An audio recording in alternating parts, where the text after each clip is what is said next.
So last week we read the Ten Commandments, and Pastor Mike very well eloquently explained to us how these still apply to our lives today. Now tonight, however, we're going to get into Exodus 21.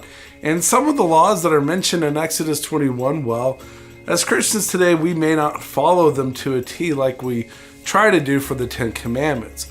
So, what's up with that? Do we just simply pick and choose which Old Testament laws to follow and which laws not to follow? In fact, on social media, there's been memes and videos and things circulating that actually depict this discrepancy. And when I ask Christians about it, to be entirely honest, a lot of Christians just don't know. And it's an easy hole for a lot of people to poke at us, and don't think that Hollywood hasn't tried. I like how you call homosexuality an abomination. I don't say homosexuality is an abomination, Mr. President. The Bible does. Yes, it does. Leviticus 18:22. chapter and verse. I wanted to ask you a couple of questions while I had you here. I'm interested in selling my youngest daughter into slavery as sanctioned in Exodus 21:7. Touching the skin of a dead pig makes one unclean, Leviticus 11:7.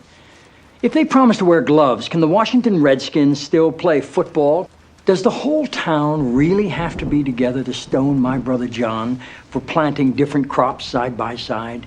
Can I burn my mother in a small family gathering for wearing garments made from two different threads? Now, I gotta tell you that I am pretty impressed that Martin Sheen, or really any celebrity in Hollywood, is able to quote the Bible that well and then still miss the point entirely. What is the point? Well, here's what I mean, is that many laws in the Old Testament are there to mark God's people as a messianic people, meaning that God gives them laws to set them apart from other nations so that they're waiting for the Messiah to come. See, Jesus himself, he said that he did not come to abolish the law, but rather to fulfill the law. What does that mean? It's like this. Imagine that a band is coming to town. All right, in this case, we have Bruno Mars. Bruno Mars is coming to town, and he's going to put up a concert poster that is going to advertise his performance. Now, up until his performance, this poster has a lot of value to it, right? Because it's advertising what's going to come. But as soon as he comes, now all of a sudden, we don't need this poster anymore. It doesn't have the same value that it once did. See, in the Old Testament, there are three different types of laws. There are the ceremonial laws, there are the civil laws, and there is the moral law. So for the civil law is about justice and about the rules for the governance of the holy nation of Israel. It was only given to the holy nation of Israel, and it was only for that time.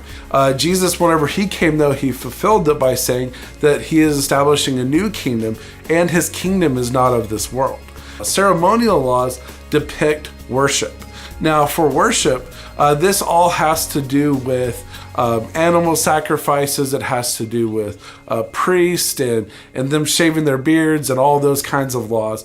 But Jesus fulfilled these laws whenever he himself is the high priest, and also he himself is the ultimate sacrifice.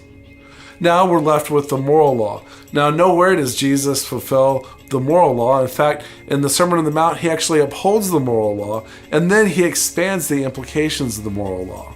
So the next time that you're on Facebook and you have a friend who thinks that he can topple 2,000 years of Christianity without talking to a pastor or even just a Christian who's actually read the Bible, you can just simply say, well, hey, Jesus came to fulfill the law, not abolish the law, and the moral law still applies.